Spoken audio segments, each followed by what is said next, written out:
Today we're going to be working on comparing fractions with cross multiplying.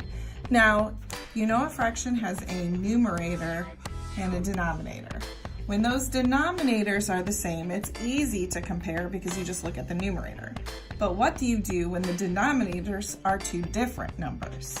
We do what we call cross multiplying. I like to use this symbol because one, it reminds me I go from the bottom to the top, bottom to the top, and it looks like a multiplication symbol. So what you do is you first have to look at your two fractions. Let's say we have 2/3 and 3/4. If you look, you can see that the denominators are two different numbers. So now we're going to do the cross multiplying, or sometimes teachers call it bottoms up. I'm going to take my denominator and multiply it by the opposite numerator.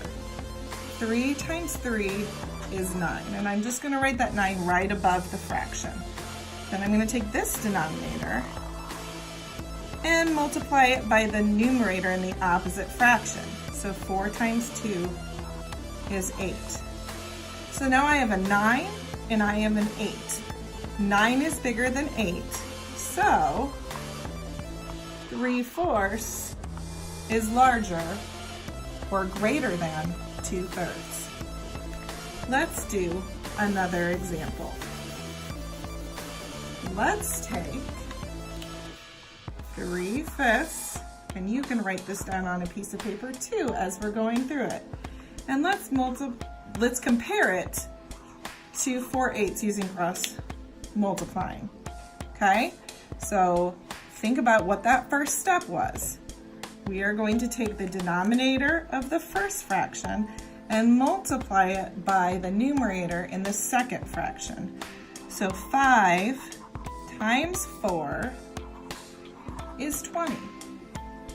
Then we can do 8 times 3, which is 24. 24 is larger than 20, so 3/5 is larger than 4/8. One last problem.